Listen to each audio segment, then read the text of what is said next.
The next story is about silent screams of the Girls Hostel. These are main characters of the story. Emily Carter, age 21, journalism student. Sharp, curious, often skeptical. The main narrator. Sarah Miller, age 20, Emily's best friend. Nervous, sensitive, believes in the supernatural. Jessica Alvarez, age 22, confident, outspoken, leader among the girls, but hides her own fears. Hannah Price, age 19, the shy freshman, easily frightened, but strangely drawn to the unknown. Dr. Margaret Holloway, age 45, stern hostel warden, secretive about the hostel's past. Detective Mark Sullivan, age 38, local detective with ties to the hostel's dark history. The ghost, Claire Whitmore, a former student who committed suicide 5 years earlier. Her screams were silenced, but every midnight, she tries to force them out again. Before start the story, I request to like and subscribe this channel. Thanks. The Girls Hostel stood on the edge of Ashwood, Maine, a small town in the northeastern United States. From the outside, the building looked like an old brick mansion converted for student housing. Large oak trees surrounded it, their branches scratching the windows on windy nights.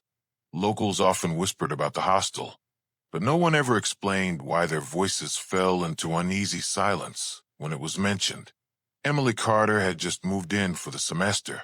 She loved old architecture and thought the hostel had charm, until the first night. The common hall smelled faintly of mildew and old books. The girls unpacked in their shared rooms.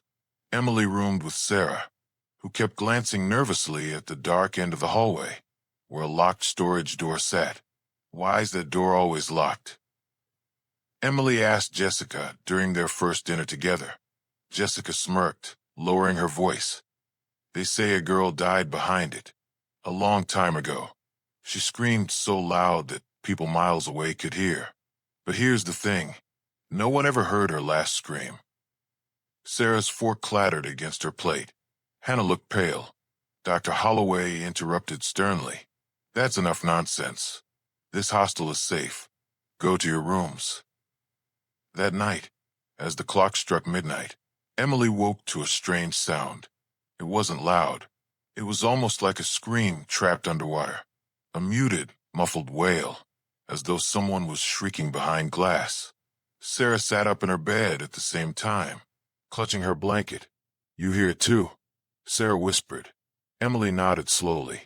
The sound echoed through the hallway, crawling under the doors and seeping into the girls' ears. It wasn't just sound. It felt like pressure on their chests, like invisible hands were trying to force the scream into their lungs. Emily gathered her courage and opened the door. The hallway was dim, lit only by flickering emergency lights. The muffled scream grew louder, dragging her toward the locked storage door at the end. The girls followed reluctantly. Hannah whispered, "It's coming from there. I swear it's coming from there." Suddenly, the sound stopped. Silence pressed down on them. Then, a whisper slid across the hallway, so soft Emily almost doubted she heard it. "Help me." The girls froze. The storage door rattled violently, as though someone was trapped inside, pounding to get out. Emily gasped. Sarah screamed. Hannah fell against the wall crying.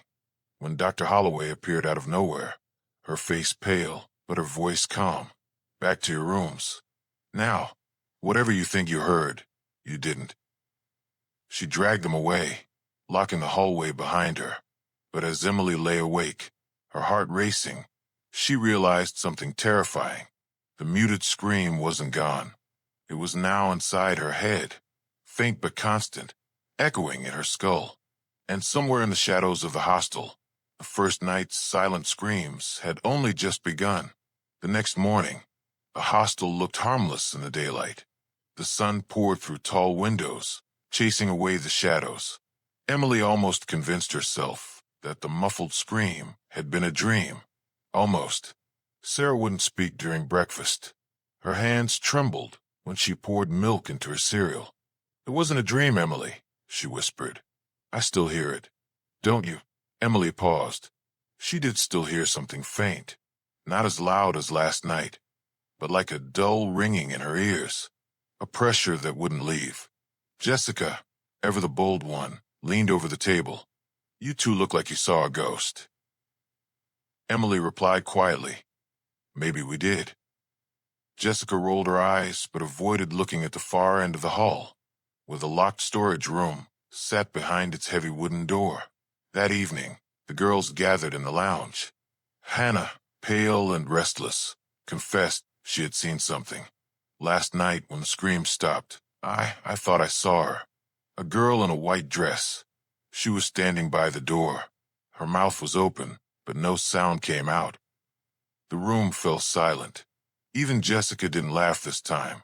Suddenly, the lights flickered. A faint whisper crawled through the vents.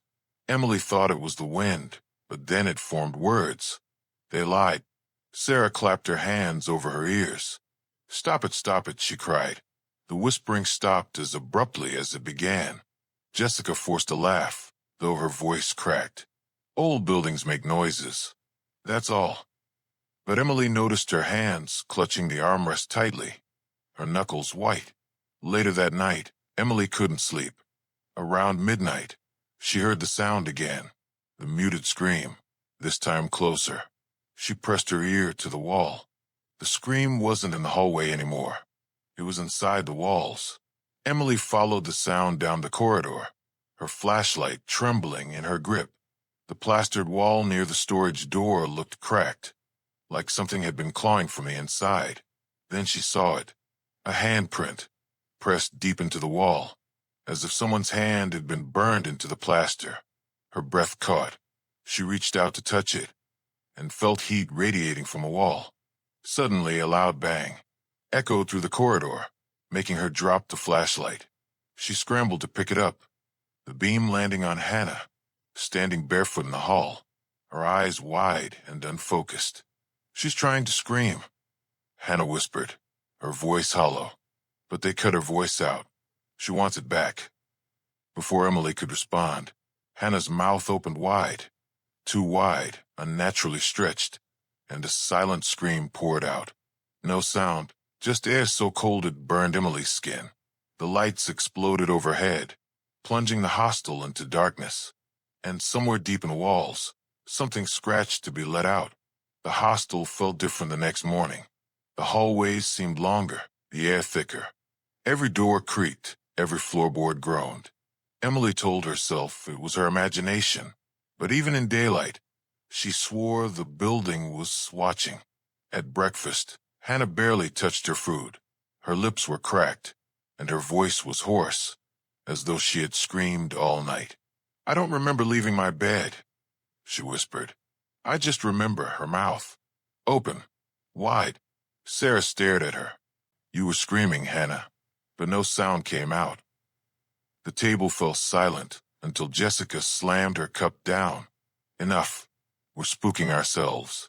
This place is creepy, sure, but ghosts aren't real." But as Jessica spoke, Emily noticed something strange. The faint ringing in her ears, like the muted scream, seemed to grow louder whenever Jessica denied the haunting, almost as if the ghost hated being ignored. That evening, Emily wandered into the library. Dust coated the old bookshelves, and the smell of paper and mildew filled the air. She searched for anything about the hostel's past. On the bottom shelf, she found an old, leather-bound register. Ashwood Girls Academy, 2017. Flipping through it, her heart stopped at one name. Claire Whitmore, status withdrawn. But a note scribbled in the margin, half erased, read, "Deceased, do not record. Keep silent." Emily's skin crawled.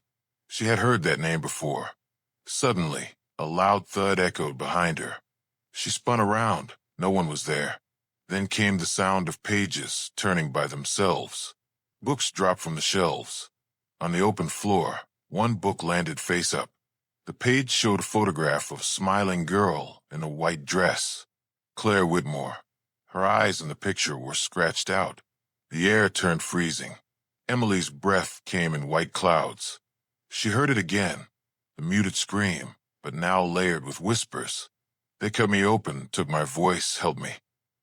The lights in the library flickered, and in the reflection of the glass case, Emily saw her own face, but with her mouth stitched shut. She stumbled back, slamming the book shut. Just then, Jessica stormed into the library. "There you are. Sarah's freaking out. She says Hannah's gone missing." Emily's blood ran cold. The girls searched the hostel frantically, calling Hannah's name. The muffled scream grew louder with every step, leading them again toward the locked storage room. This time, the door wasn't just rattling. It was breathing, expanding and contracting, as though something inside was alive. Suddenly, a faint scratching sound came from behind the wood. Letters etched themselves into the door, one by one, spelling, "Give it back." Before Emily could react, a piercing shriek filled the hallway. This time not muted, but sharp and real. It came from upstairs. They sprinted to the dormitory, where they found Hannah on her bed. Her eyes were wide open, her throat raw and bleeding as though she'd been screaming nonstop. But no sound came out of her mouth, and written across the wall above her in fresh, jagged letters was a message that made every girl's heart stop. "She has my voice." Hannah lay trembling on her bed, her lips moving, but no sound coming out.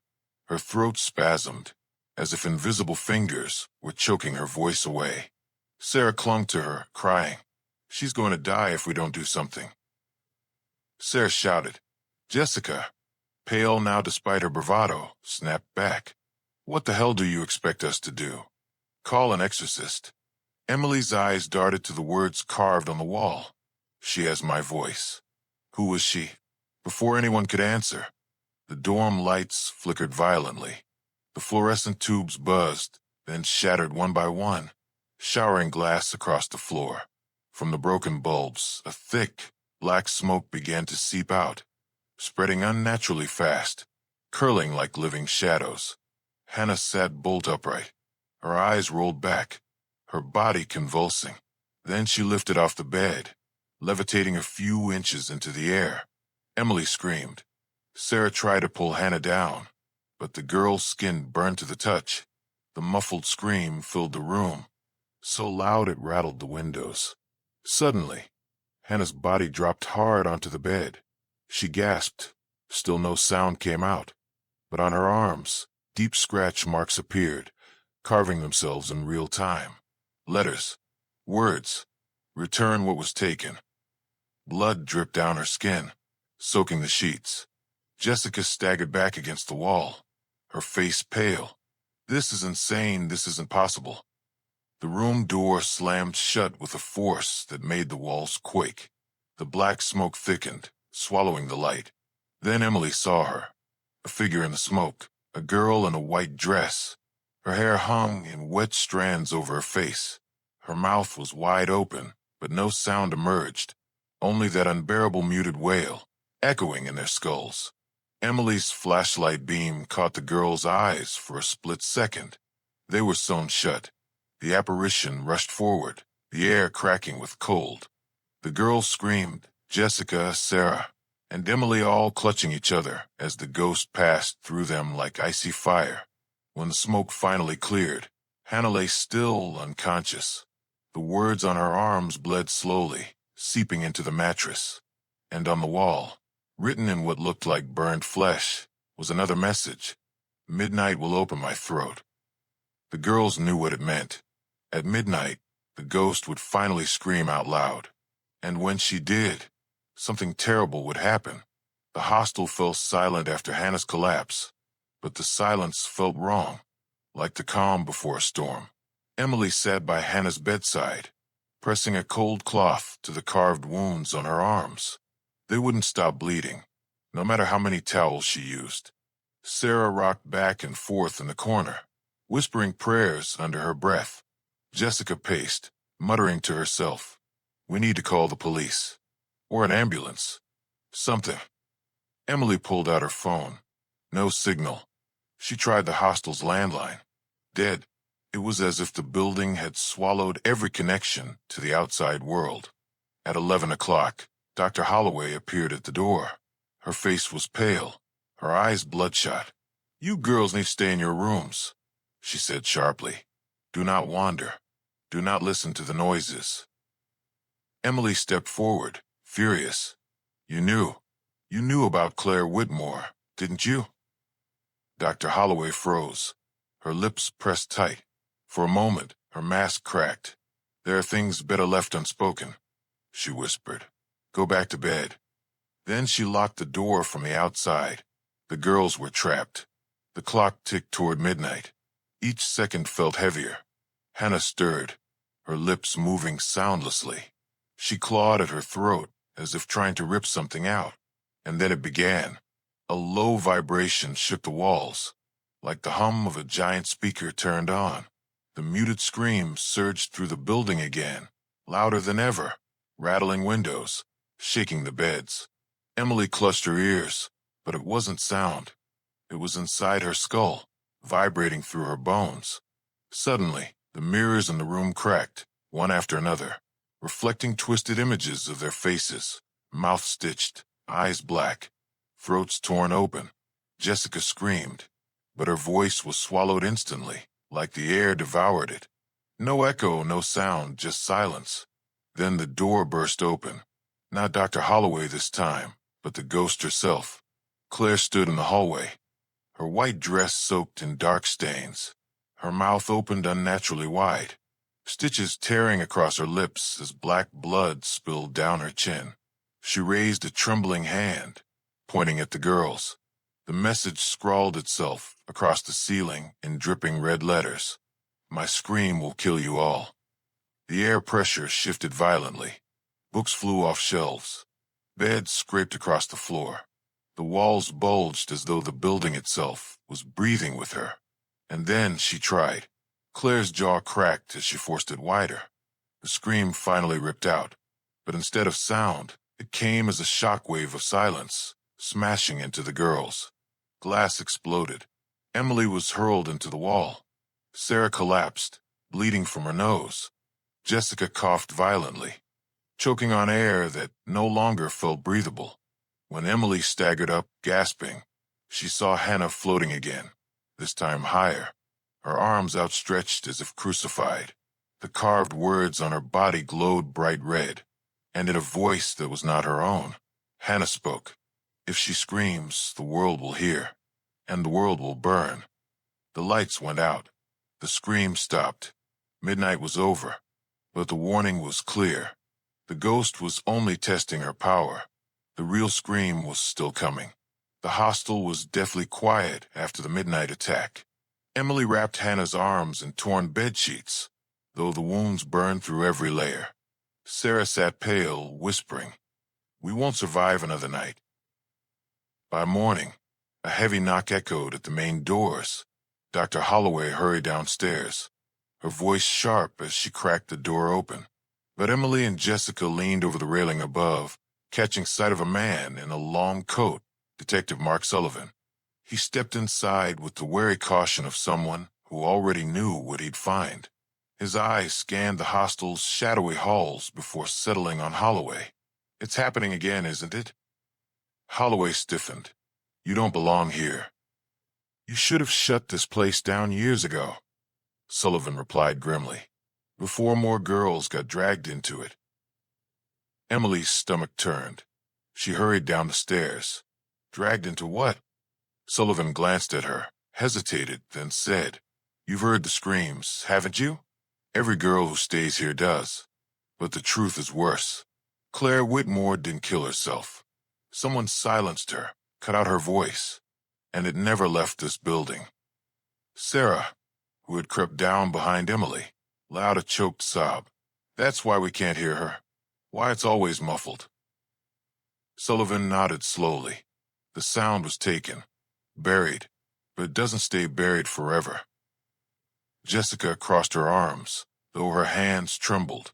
"And what? You just show up years later? Why now?" Sullivan's jaw tightened. "Because I was the officer on duty that night. I saw what they did to her. And I let them cover it up." The girls recoiled. Even Holloway's eyes flickered with disgust. "Why would you?" Emily began, but she stopped as the air shifted. A chill swept through the hall. The chandelier above them began to sway, though no breeze moved.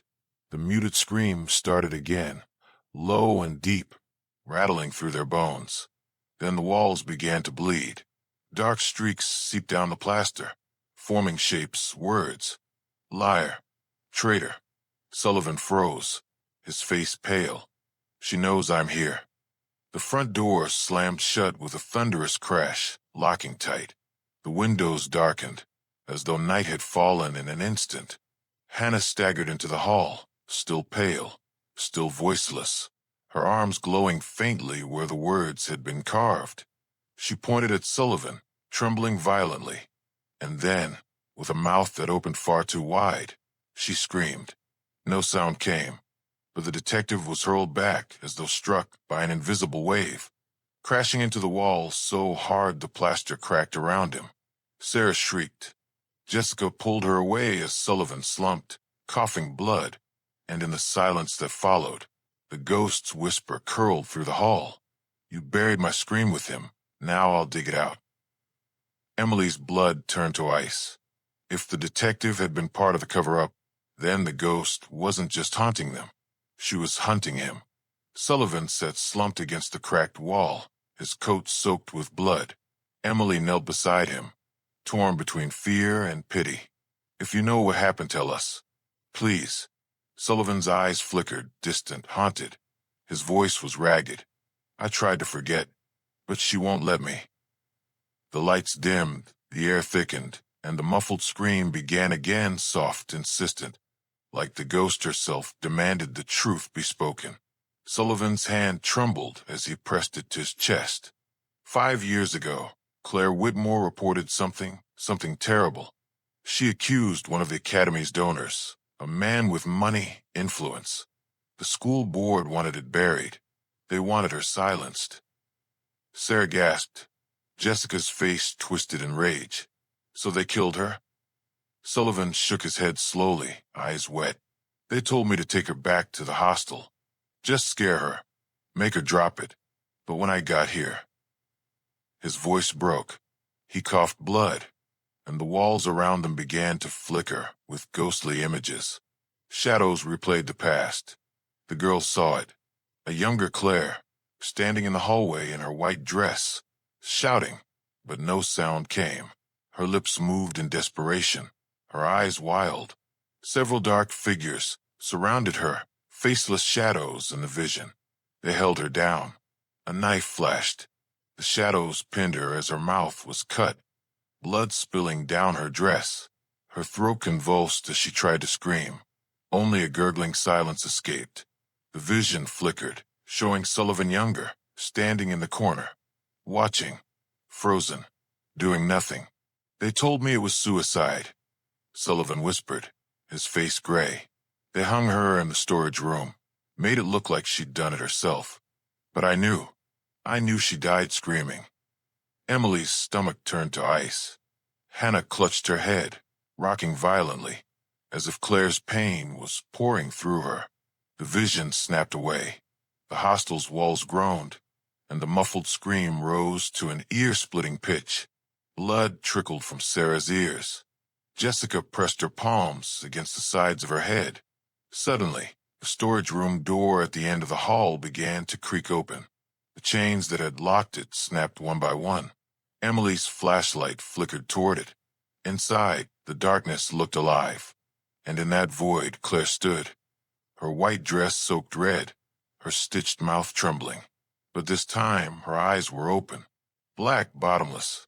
She lifted her hands, and the voice that was stolen tried once more to tear itself free.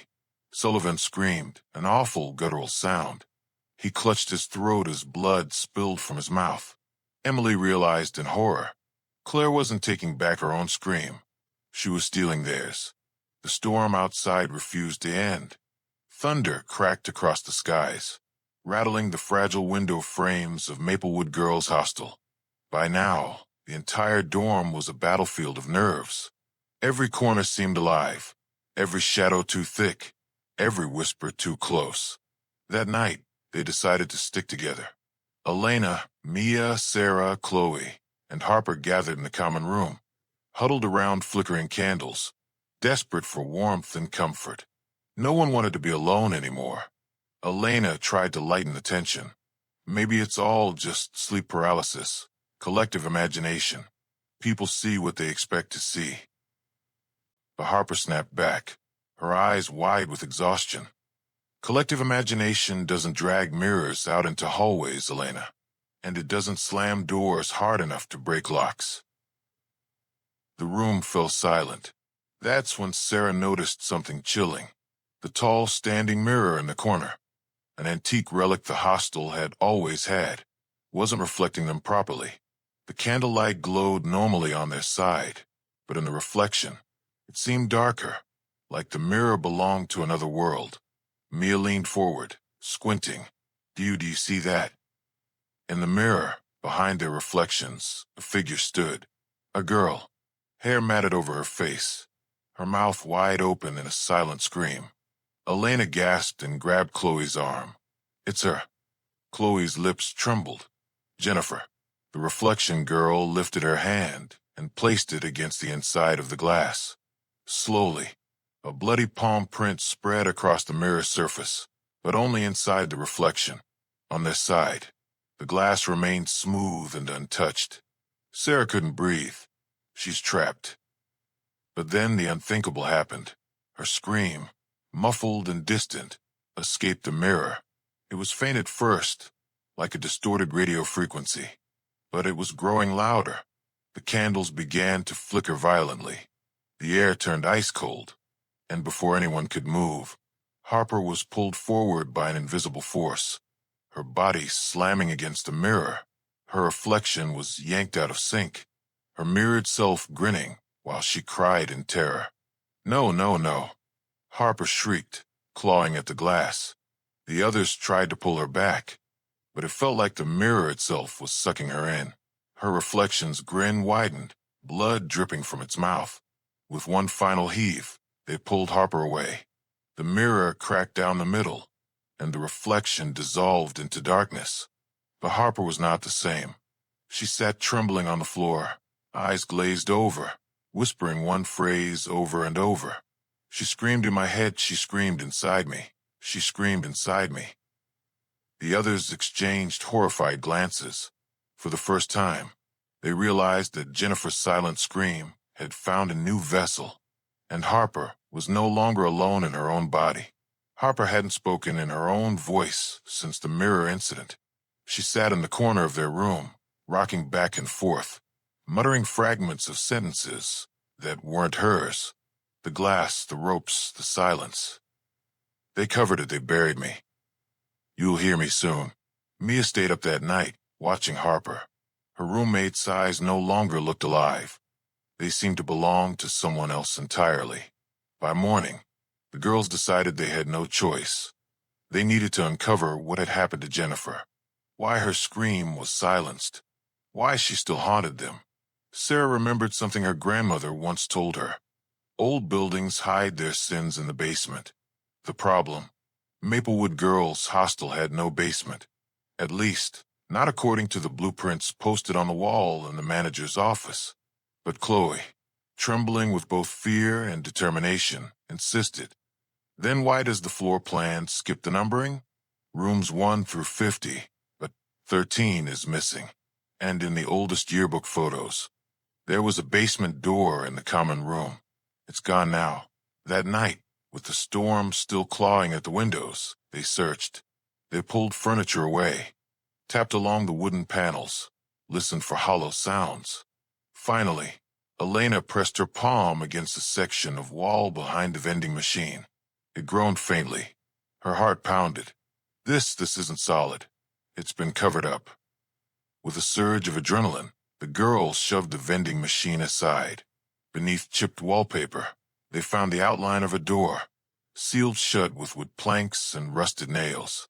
Harper suddenly stood, her movements jerky, puppet-like. She walked toward the sealed door, eyes blank, and whispered, "She's down there." The candles they had lit flickered wildly as the boards rattled by themselves. One nail screeched loose, clattering to the ground. Then another. The girls screamed, backing away, as the invisible force tore open the doorway, revealing a staircase descending into complete darkness. A smell of rot and mildew wafted up, so thick it made their throats burn. Mia gagged. What the hell is this place? Sarah clutched her cross necklace. This is where Jennifer wants us to go. Harper's lips curled into a smile that wasn't hers. She's been waiting for us. And with that, she stepped down into the abyss. One by one, against every ounce of reason, the others followed, the air growing colder with each step. When they reached the bottom, the weak beam of Chloe's phone flashlight revealed what had been hidden all these years. A long, underground corridor lined with rusted lockers, graffiti scratched into the walls. At the very end, a heavy metal door with bloody fingernail marks raked across it. Elena whispered, trembling. This is where Jennifer's scream died. And then the sound came, a muffled wail, echoing from behind the door. The underground corridor seemed to press in on them, as if the very walls were breathing. The muffled wail behind the metal door grew louder, like a voice screaming underwater. Chloe's phone flashlight shook in her hand. We shouldn't open it. Whatever's inside was locked away for a reason. But Harper stepped forward, her face pale, her eyes glowing faintly with something inhuman. Her voice was a blend of hers and another's, Jennifer's. You can't stop it. It's time she's heard. Mia grabbed her arm. Harper, don't. The moment Mia touched her, she was thrown back by an unseen force, crashing into the lockers. One popped open, spilling rotten books, cracked binders, and a clump of hair tied with a blood-stained ribbon. The girls screamed, scrambling closer together. Sarah, her voice quivering, pulled out a small silver cross from her pocket. She pressed it against the metal door. For a brief moment, the muffled scream silenced. Then, with a screech that rattled their bones, the cross grew hot in her hand and flung itself across the room. The door trembled violently. Rust flaked off in chunks, revealing streaks of dried crimson beneath. Elena whispered, It's not locked with nails. It's locked with her pain. The muffled wail grew sharper, clearer. They could almost make out the words now. They silenced me. Let me out. The handle turned by itself. Chloe cried out, no. Don't open it. But it was too late. The door swung inward with a deafening screech. Inside was a small, concrete cell. The smell hit them first. Rot, mold, iron, and something far worse, death. In the center lay a rusted chair bolted to the floor, leather straps dangling. Around it, chains littered the ground, tangled like vines. The walls were covered with desperate scratch marks, layer over layer, some deep enough to expose the brick underneath. And in the corner, slumped against the wall, was a figure. A girl. Her skeleton, dressed in the tattered remains of a Maplewood uniform. Her hair still clinging in matted strands to her skull. Her jaw was wide open, as though frozen mid-scream. Chloe dropped the flashlight, her hands covering her mouth. Oh God, it's her. The skeleton's head suddenly jerked up. Its empty sockets turned toward them. And then, for the first time, the scream was no longer muffled. It tore through the basement, through their ears, through their bones, so loud, so sharp, it made the walls crack. The sound carried rage, sorrow, and centuries of silence breaking free all at once. Mia collapsed to her knees, clutching her ears as blood trickled from them. Elena screamed, though her own voice was drowned by Jennifer's. Harper, however, stood perfectly still, her lips parted, and the scream poured out of her mouth too, her body trembling violently. Jennifer had found her vessel, and the hostel would never know silence again. The scream did not stop. It surged through the underground corridor like a living wave, rattling the air vents and shaking the pipes. The floor above them creaked violently, as though the hostel itself was groaning in agony. Back in the dorms, other girls woke in terror. Doors burst open, glass shattered, and light bulbs exploded in showers of sparks. Everyone heard it. The scream that had been trapped for years, now echoing freely, clawing into their minds. In the basement, the group tried to run, but every step felt heavy, as though the sound itself pressed against their bones. Mia clutched her head. It's inside my skull. It won't stop. Chloe stumbled, her flashlight beam darting across the walls. In its glow, they saw faces forming in the scratches, hundreds of screaming mouths etched into the stone, all moving, all alive. Sarah dropped to her knees, clutching her cross. God, please. But prayer was swallowed by the roar. Above them, the girls from other rooms screamed as well. Some tore at their ears, blood running down their necks. Others slammed their heads against the walls, desperate to silence the sound inside. One girl hurled herself out of her window, her body crashing onto the wet pavement outside. Another ran blindly into the hall, her eyes glazed over, and disappeared into the shadows, never to be seen again. The hostel was unraveling. Back in the basement, Harper staggered forward, her eyes rolled white, veins bulging across her neck. The scream flowed through her mouth, louder than the skeleton's. Jennifer's voice fused with hers. They silenced me. Now the world will hear. The skeleton rose from its corner, not by movement, but by force, bones clattering, limbs jerking unnaturally until it stood upright. Its jaw hung open, a void of endless sound. Elena cried out, "We have to stop it, before it kills everyone." But how? No one could move without collapsing. Every second felt like drowning in noise. The scream wasn't just sound anymore, it was a force, breaking minds, cracking glass, splintering wood. Suddenly, the metal door behind them slammed shut. The corridor sealed, trapping them with the skeleton and Harper's possessed form. Mia screamed over the deafening wail, "We're not going to survive this." And in that moment, the flickering flashlight revealed something new. Etched into the floor beneath the chair was a sigil, a circle of symbols scorched into the concrete. Elena's eyes widened. That's what bound her here. This is the key. But as they crawled toward it, the skeleton's hand snapped up, pointing at them with a bony finger. The scream doubled in volume, and the walls of the basement began to bleed. The basement shook as if the earth itself wanted to collapse. The scream tore through every corner, no longer just sound but a suffocating weight. The walls seeped with thick, black ooze that trickled like veins. Elena crawled forward, gasping for air. Her eyes locked on the strange sigil scorched into the floor beneath the chair. The marks were old, burned deep into the concrete, circles, intersecting lines, and jagged runes that seemed to pulse with a faint glow under the flickering flashlight. It's not just random symbols," she cried over the noise. "This is a binding ritual." Mia staggered closer, her hands trembling. "Binding her to this room?" "No," Elena's voice cracked. "Binding her scream." Chloe's stomach dropped. Then whoever did this, someone didn't just silence Jennifer, they used her. They trapped her pain to fuel something else. The skeleton lurched forward, jaw still gaping, its scream echoing through Harper's mouth as well. Harper's body jerked violently, blood trickling from her ears and nose, her voice layered with Jennifer's. "Break the circle, free me, or I'll make you bleed like they did." Sarah, clutching her cross with white knuckles, shook her head. "Don't listen. That's not freedom, that's damnation." The sigil pulsed brighter as the scream grew louder, vibrating through their bones. Cracks spread across the floor, glowing with molten light, as though the ground itself would split open.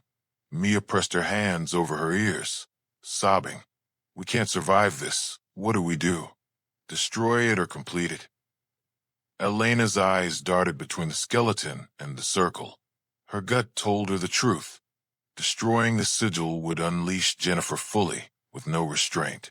Completing it might silence her, but it could also kill them in the process. The skeleton stepped closer, its bony feet scraping against the concrete. The walls bled faster. The scream was no longer just a sound. It was inside their veins, Elena grabbed a shard of glass from the shattered flashlight cover, raising it above the glowing sigil. Her voice cracked as she screamed, "Either we finish this, or we all die tonight." She slashed the glass across the runes. The scream changed instantly, warping, twisting into a shriek of rage. The skeleton's bones rattled violently. Harper collapsed to the ground twitching, and the circle erupted in flames. The sound didn't stop. It grew sharper, deeper, splitting into multiple screams, each voice overlapping like a choir of the damned. The girls realized too late. Jennifer was not the only one bound here. The flames from the shattered sigil spread like veins across the concrete floor, crawling up the walls and licking the ceiling. The scream fractured into hundreds of voices, overlapping, crying, moaning, shrieking. Each one distinct yet fused into an unbearable chorus. The girls clamped their hands over their ears, but it didn't matter. The voices weren't just in the room anymore. They were inside their heads. Mia stumbled back, her eyes wild. "It's not just Jennifer, there are others." The skeleton convulsed violently before collapsing into a heap of bones. From the cracks in the floor, black, shadowy figures began to rise, some crawling on all fours, some twisted with broken limbs, some faceless, but all screaming without pause. Sarah's voice cracked, barely audible over the cacophony. God help us, this was never just about her. They'd buried dozens down here. Chloe's flashlight flickered again, revealing the carvings on the walls and horrifying detail names. Hundreds of them, etched deep, almost gouged into the stone. Beneath every name was a handprint, some small like children, others large and claw-like. Elena realized the truth with a sickening drop in her stomach. Jennifer was only the loudest, the rest were silenced with her. One of the shadows lunged, its mouth stretched impossibly wide, swallowing half the room in darkness before recoiling. Another clawed at Sarah's leg, leaving icy burns on her skin where it touched. Harper stirred on the ground, her eyes snapping open. But they weren't Harper's eyes anymore. They were black voids, endless and hollow. She stood, her body jerking like a broken puppet, her mouth opening unnaturally wide. From her throat, dozens of voices poured out all at once. "You freed us, now you will suffer as we did." The overhead pipes burst, spewing water as the building groaned. Above them, they heard the hostel descending into chaos. Girls screaming, doors slamming, glass shattering as the spectral voices spread through every hallway. Chloe backed toward the stairs, tears streaming down her face. We have to get out. Now." But the staircase was no longer there. Where the steps had been, there was only a wall of writhing black hands, reaching, grasping, pulling themselves free from the void. The basement had become a prison of screams, and there was no way out. The chorus of screams spread upward, infecting the hostel floor by floor. Doors slammed open by themselves, windows shattered outward, and the air became so heavy with noise it vibrated in the lungs. Girls ran through the halls in blind panic, but the shadows were faster. One girl was dragged by her ankles into a darkened room, her nails scraping bloody lines along the floor until she vanished. Another smashed her fists against the locked front door, screaming for help, until her jaw snapped unnaturally wide and a scream not her own poured from her throat. Outside, thunder rolled, lightning flashed, but the hostel looked almost calm from the street. Its screams muffled as though the walls themselves swallowed the sound. Back in the basement, Elena, Chloe, Mia, and Sarah huddled together, shaking as the shadows prowled closer. Harper stood among them, but she wasn't Harper anymore. Her face was slack, her body jerking like a marionette. Her mouth opened wider and wider, unhinging until it looked inhuman, and from within came the endless voices of the dead. Elena gritted her teeth, clutching the shard of glass, still slick with blood from the sigil. "We have to cut her off. If she's their vessel, then stopping her stops them." Chloe stared in horror. "You mean kill her?" "She's already gone," Sarah said, tears streaking down her face. That's not Harper anymore. Mia shook her head violently. No, there has to be another way. Jennifer wasn't evil. She was silenced, trapped. If we destroy her now, we'll be just like the ones who did this to her. The shadows surged closer, their mouths stretching into impossible shapes. Their screams grew sharper, slicing through the air like blades. The girls felt their vision blur, their bodies weakening as the sound stole their breath. Elena raised a shard, her hand trembling. We don't have time. If we don't do something, none of us make it out alive. But before she could strike, Harper's body froze. Her head tilted unnaturally to the side, and in the midst of the choir of screams, one voice separated itself. A girl's voice. Clear, broken, desperate. Help me. It was Jennifer. The basement fell still for a split second. The shadows froze, their mouths hanging open in silence, waiting. Mia whispered through tears. She doesn't want revenge, she wants release. For the first time, they realized they weren't trapped in a war against Jennifer. They were trapped in her prison. And if they didn't find a way to release her spirit, the voices of all the others would consume the hostel and them along with it. The basement trembled as Jennifer's lone voice separated from the storm of screams. The air thinned, the walls ceased bleeding, and the shadows froze mid-lunge, their heads tilted as if waiting for the girl's next move. Then it happened. A blast of icy air surged through the chamber, and the girls collapsed, their vision flooding with blinding white. When their eyes adjusted, they were no longer in the basement. They stood in the hostel's common room, but it looked different. Older. The wallpaper was new, the furniture unbroken, the air free of rot. A group of girls in Maplewood uniforms laughed on the couches, studying and gossiping. Chloe whispered, This isn't real. It's the past." Among the group sat Jennifer. She was alive, her long hair neatly brushed, her face kind but quiet. Her laugh was soft, but it carried warmth. The girls watched her, tears stinging their eyes, knowing the horror that awaited her. The vision shifted. Nighttime. Jennifer walked alone down the hall, clutching a notebook. Behind her, 3 older girls appeared, their faces cruel. One of them snatched the book from her hands. "Why don't you ever speak up, Jennifer? What are you hiding?" One sneered. Jennifer shook her head, her lips trembling. "Please, just give it back." But the bullies laughed, shoving her into the wall. "You don't get to ask for anything. You're nothing here." The scene distorted, time skipped. The girls dragged her down into the basement, still unfinished then, filled with construction tools and dust. They tied her to the chair, their giggles echoing cruelly. Sarah's stomach churned. Oh my God, they did this to her. Jennifer begged them to stop, her voice breaking with sobs. But their laughter grew darker, their games more violent. One gagged her with cloth. Another tightened the straps until her wrists bled. Then came the sound, an adult's footsteps. The hostel matron appeared in the doorway, a stern, cold woman. For a moment, relief flashed in Jennifer's eyes. But the matron only frowned. "You girls go back upstairs." Now, the bullies fled, leaving Jennifer bound and gagged.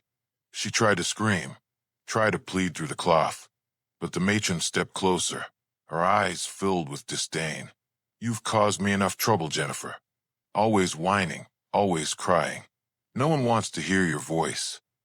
The matron pulled a small knife from her pocket. With horrifying precision, she pressed it against Jennifer's throat. Not deep enough to kill, but enough to leave a mark. Jennifer's muffled screams echoed against the walls. Then the matron began carving the symbols into the floor, chanting under her breath. Elena gasped.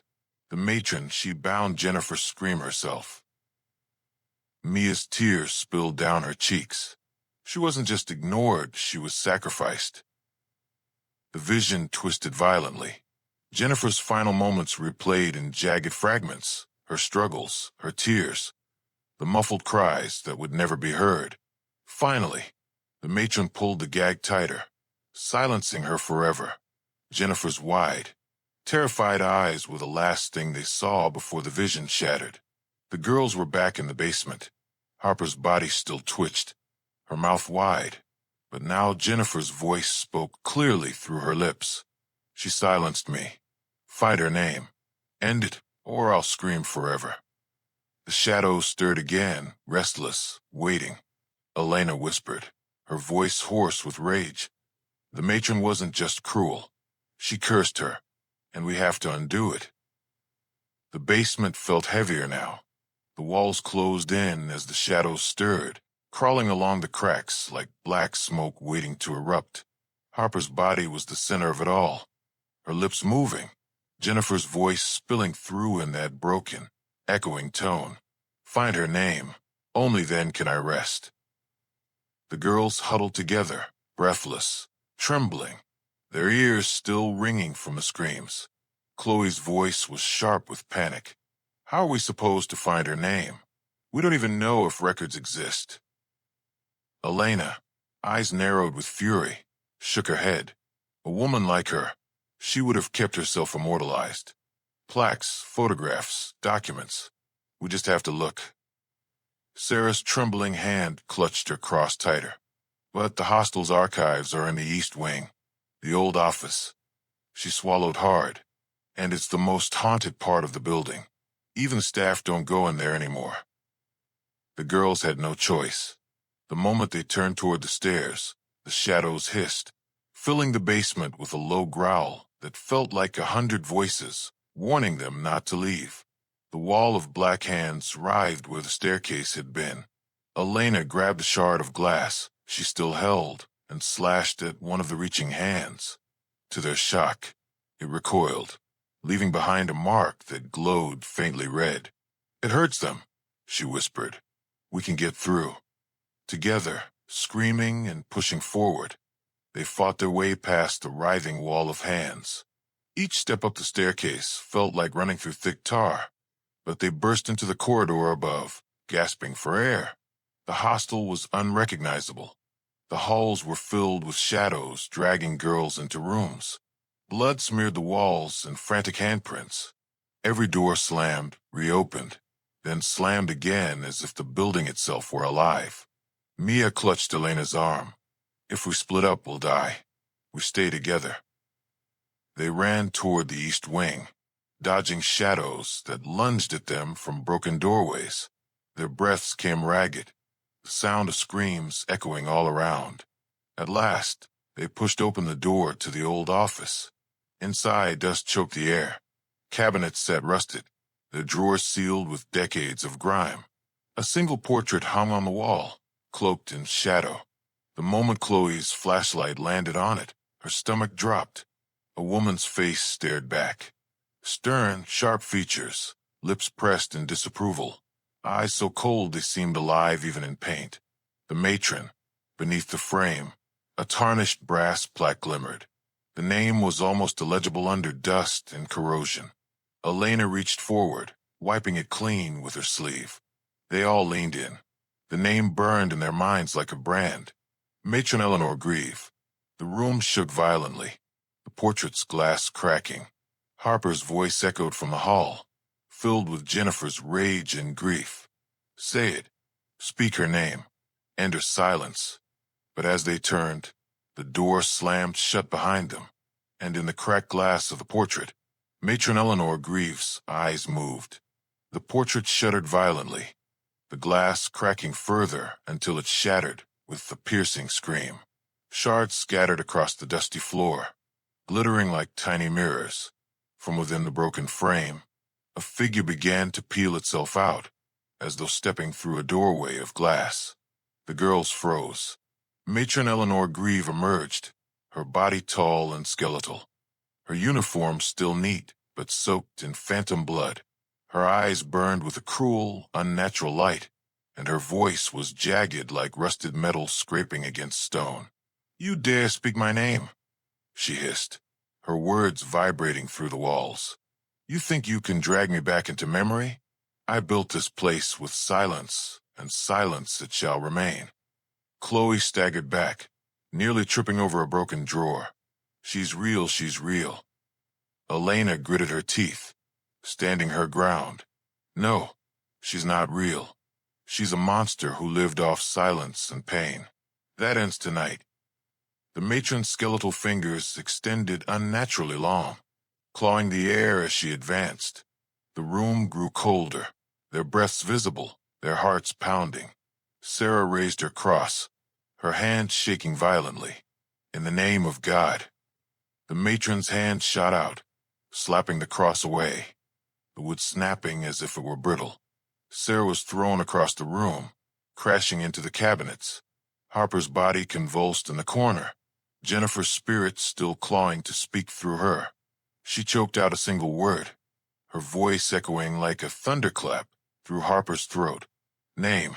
Mia understood first. We have to say it, say her name out loud. Together. The matron's head snapped toward her, eyes glowing brighter.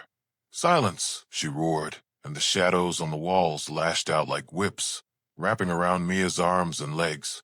She screamed as the darkness tried to drag her into the floor. Elena grabbed Mia's hand, refusing to let go. Say it now, she yelled. The girls' voices trembled at first, then grew stronger. Eleanor Grieve. The matron shrieked, her body shaking as cracks spread across her ghostly form like shattered porcelain. Louder, Chloe screamed. Together, they shouted, their voices breaking through the suffocating silence. Eleanor Grieve. The matron staggered, her scream splitting the air like an earthquake. The shadows writhed, pulling back from the girls, shriveling against the sound of her name. But as her body fractured, her face twisted into something even more horrifying. Half-rotted flesh, her once perfect uniform turning into a tattered shroud. She wasn't gone yet. If I burn, you burn with me, she howled. The office doors blew open, unleashing a storm of shadows. The entire East Wing groaned as if the building itself would collapse. And then Jennifer's voice, stronger than ever, tore through Harper's body. Don't stop. Keep saying her name. Bury her with it. The girls braced themselves, their voices rising against the storm. The air split open with a scream, so loud it rattled the bones in their chests. The matron's form loomed, stretching taller, her arms elongating until her fingers dragged across the walls, leaving black scorch marks. The entire building groaned like it was alive, the ceiling cracking above them, dust falling like ash. Elena gripped Mia's hand tighter. Don't stop. Keep saying it. Together, the four of them screamed through the storm of shadows. Eleanor Grieve. Eleanor Grieve. Every time her name echoed, the matron's figure cracked further, chunks of her ghostly form exploding into the air like shattered glass. The shadows writhed in agony, shrieking as they pulled back into the walls. But Eleanor fought harder. She thrust her hands forward, and the walls of the office twisted violently, filing cabinets slamming shut, shelves snapping in two. Chloe was nearly crushed when a bookcase collapsed, but she rolled away at the last second, scraping her arm bloody on the shards of glass. Sarah staggered to her feet, clutching what remained of her broken cross. Her voice wavered but didn't break. Eleanor Grieve, you don't own this place anymore. The matron's head snapped toward her. With an inhuman shriek, she launched forward, her claws aimed straight for Sarah's chest. But before she could strike, Harper, still possessed by Jennifer's spirit, threw herself in the matron's path. The collision shook the room, and Harper's scream mingled with Jennifer's. Leave them alone. The matron reeled back, her form flickering like a dying flame. For the first time, she looked afraid. The walls cracked deeper, chunks of plaster crashing to the ground. Pipes burst, spraying icy water, mixing with the blood that streaked across the floor. The whole hostel shook violently, as if resisting the matron's grip. Mia shouted over the chaos. She's weakening. We're almost there. The girl screamed her name louder, the sound rising above the thunder, above the screams, above the destruction tearing through the building. Eleanor Grieve. Eleanor Grieve. The matron clutched her head, stumbling backward, her once commanding figure collapsing in on itself. Her voice was no longer a roar but a broken whisper. Silence, silence. Her body split apart, fragments of shadow exploding outward before evaporating into smoke. The glass from the portrait shattered fully, the frame bursting into splinters. And then she was gone. The silence that followed was suffocating. The walls stopped shaking. The shadows withdrew. The only sound left was the ragged breathing of the girls, their throats raw from screaming. But then, Harper collapsed, her body limp, blood trickling from her mouth. Jennifer's spirit flickered around her like faint white smoke. The girls rushed to her side as her chest rose and fell shallowly. Jennifer's voice whispered, fading fast. "Thank you. But one of us must stay here. One of us must keep the silence broken, or she will return." The girls stared at one another, realizing what she meant. Someone would have to bind themselves to Maplewood forever, to make sure Eleanor never regained her power. The hostel may have survived the night, but not all of them could leave. The basement was filled with the stink of smoke, wet plaster, and blood. The walls dripped as if the building itself was bleeding. Harper lay pale on the floor, her eyes fluttering open only for a second before closing again. Jennifer's fading spirit hovered near her chest, weak but still present. Elena pressed her hand over Harper's heart. "Stay with us, please." But Jennifer's voice slipped through Harper's lips, whispering like a final breath. "One must stay. The silence must never return.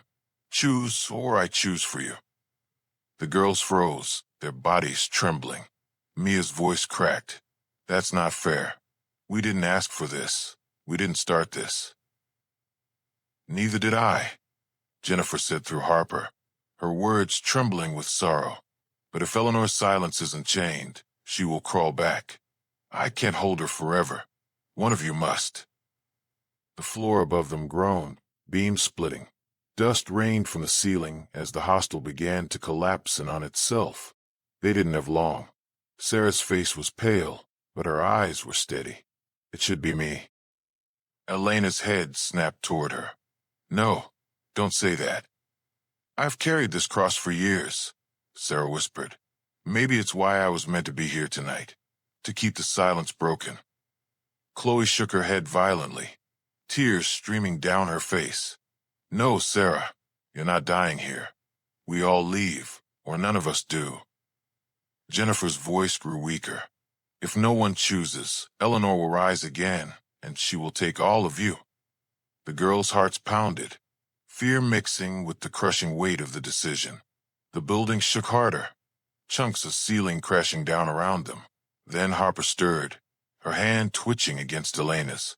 Her voice was faint, but her eyes opened just enough to meet theirs. "Let be me." "No," Elena sobbed. "Not you. You've been fighting so hard." Harper smiled weakly. "Maybe that's why.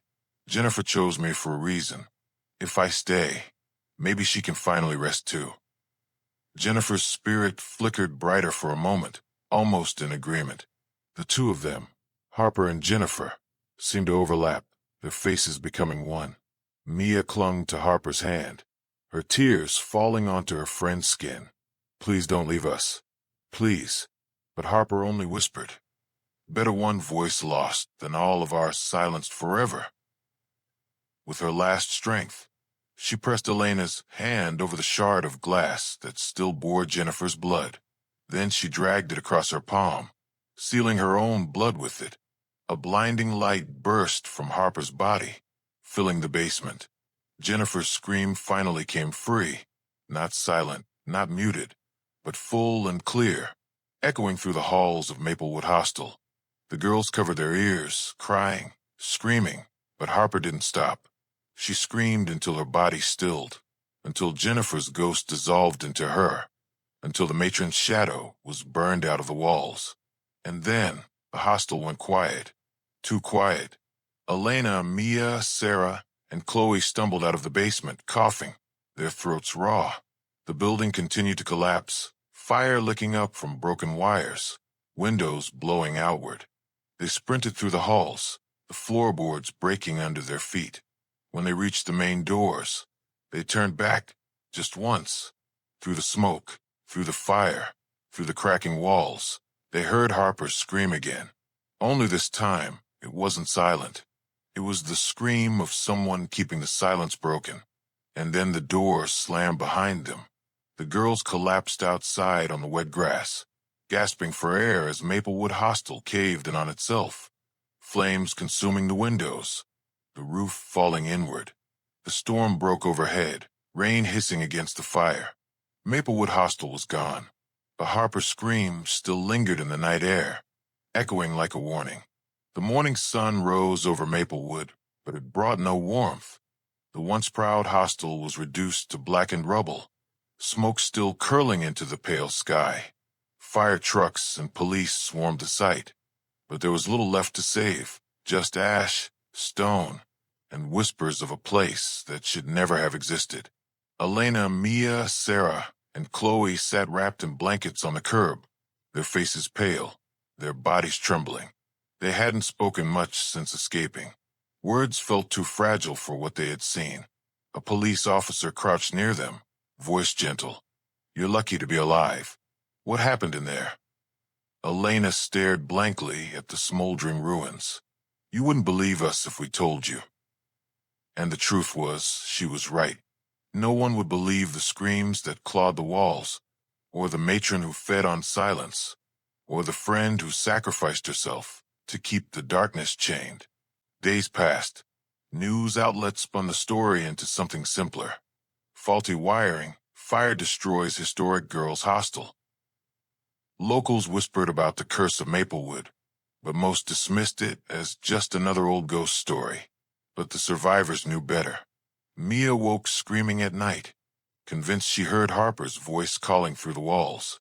Sarah returned to her church, but her prayers felt heavier, tainted by the knowledge that faith alone couldn't fight the darkness. Chloe refused to go near dorms or hostels, moving back home, unable to trust any locked door. Elena, however, stayed close to the ruins, unable to let go, her guilt festering like a wound. One evening, weeks later, Elena returned to the collapsed foundation of Maplewood. She stood at the edge of the ruins, the air cold and still. She whispered softly, "Harper, are you still here?" For a long time, there was nothing, just the distant hum of cicadas and the crackle of ash beneath her shoes. Then, just faintly, so faintly she almost thought it was her imagination, she heard it, a scream. Not the scream of terror, not the scream of the matron's cruelty. It was Harper's scream, strong, defiant. Elena's eyes filled with tears. Harper had kept her promise. The silence was broken, but as Elena turned to leave, her blood ran cold. Across the street, a young girl stood watching the ruins. She wore an old-fashioned Maplewood uniform, her hair neatly braided, her face pale. She didn't move. She didn't blink. And though her lips never opened, Elena heard her. A scream, muted, trapped behind glass. The silence was not gone. It was waiting. Epilogue. The silent screams of the girls' hostel became more than just a story whispered among students and townsfolk. It became a curse that lingered long after the flames died. For every scream that broke free, there was another voice trapped, waiting for its turn. And some silences, once broken, never truly end.